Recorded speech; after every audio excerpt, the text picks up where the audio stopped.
Doctor side effect ಏನಾದ್ರು ಇರುತ್ತಾ, ನನ್ಗೆ ವಾಂತಿ ಏನಾದ್ರು ಬರುತ್ತಾ, ಕೂದಲು ಬಿದ್ದೋಗತ್ತಾ, ನಾನು ತೆಪ್ಪಕ್ಕಾಗ್ಬಿಡ್ತೀನಾ, ಏನಾಗತ್ತೆ ನನಗೆ, ಬಟ್ ಈ ಚಿಕಿತ್ಸೆ ಕೊಟ್ರೆ ಅವ್ರು ಏನ್ ಮುಂದ್ ನೋಡ್ಬೋದು?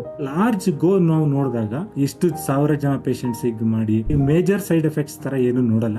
ಈಗ ಅದು ನೋಡಿತ್ತು ಅಂದ್ರೆ it is less than 3 or 4%. ಈಗ ಕೆಲವೊಂದು ಪೇಷಂಟ್ಸಿಗೆ ಸ್ವಲ್ಪ ಬ್ಲಡ್ ಕೌಂಟ್ಸ್ ಕಡಿಮೆ ಆಗ್ಬೋದು, ಕೆಲವೊಂದು most of the time recover ಆಗುತ್ತೆ. ಕೆಲವೊಂದು ಪೇಷಂಟಿಗೆ 100ರಲ್ಲಿ ಒಬ್ಬರಿಗೆ ಹೇರ್ ಫಾಲು ನೋಡ್ತೀವಿ, ಕೆಲವೊಂದು ಪ್ರೊಟೆಕ್ಟಿವ್ ಥೆರಪಿಯಲ್ಲೆಲ್ಲ ಹೇರ್ ಫಾಲ್ ನೋಡಿದೀವಿ, ಬಟ್ ಅದೆಲ್ಲ ವಾಪಸ್ ಬಂದಿದೆ. ಏನಕ್ಕೆ ಸೈಡ್ ಎಫೆಕ್ಟ್ಸ್ ಕಡಿಮೆ ಅಂತ ಅಂದ್ರೆ ಈಗ ಟಾರ್ಗೆಟ್ಗೆ ಸ್ಪೆಸಿಫಿಕ್ ಆಗಿ ಕೂತ್ಕೊಳ್ಳೋದ್ರಿಂದ ಅದ್ರ ತುಂಬಾ ಮೇಜರ್ ಎಫೆಕ್ಟ್ಸ್ ಸೈಡ್ ಎಫೆಕ್ಟ್ಸ್ ಅಂತ ಏನು ನೋಡೋದಿಲ್ಲ. ಇದು ಡೋಸ್ ಬಗ್ಗೆ ಸ್ವಲ್ಪ ನೀವು ಅದು ವಾರಕ್ಕೊಮ್ಮೆ ಕೊಡ್ತೀರಾ ಅಥವಾ ತಿಂಗಳಿಗೊಮ್ಮೆ ಕೊಡ್ತೀರಾ ಅಥವಾ 6 ತಿಂಗಳಿಗೊಮ್ಮೆ ಬೇಕಾ?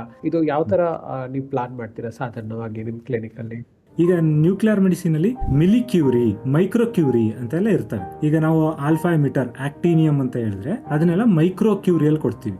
ಕೆಲವೊಂದು ಪೇಷಂಟ್ಗೆ 250 ಮೈಕ್ರೋಕ್ಯೂರಿ ಕೊಡ್ತೀವಿ, 300 ಮೈಕ್ರೋಕ್ಯೂರಿ ಕೊಡ್ತೀವಿ, ಅದೇ ಆಕ್ಟಿನಿಯಂಗೆ. ಲುಟೀಶಿಯಂಗೆ ಮಿಲಿಕ್ಯೂರಿಯಲ್ಲಿ ಕೊಡ್ತೀವಿ, 200 ಕೊಡ್ತೀವಿ, ಕೆಲವರಿಗೆ 250 ಮಿಲಿಕ್ಯೂರಿ ಕೊಡ್ತೀವಿ.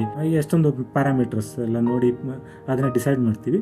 ಆಮೇಲೆ ನೀವು ಹೇಳ್ದಂಗೆ ಸೈಕಲ್ಸ್, ಎಷ್ಟು ಸೈಕಲ್ಸ್ ಕೊಡಬೇಕು, ಎಷ್ಟು ಥೆರಪಿ ಕೊಡಬೇಕು, ಇದು ಎಷ್ಟು ಡಿಸೀಸ್ ಸ್ಟೇಟಸ್ ಎಷ್ಟಿದೆ ಅಥವಾ ಡಿಸೀಸ್ ಬರ್ಡನ್ ಅಂತ ನಾವು ಏನು ಕರಿತೀವಿ, ಮೆಟಾಸ್ಟಾಟಿಕ್ ಡಿಸೀಸ್ ಬರ್ಡನ್, ಅದ್ರ ಮೇಲ್ಗಡೆ ವೇರಿ ಆಗುತ್ತೆ.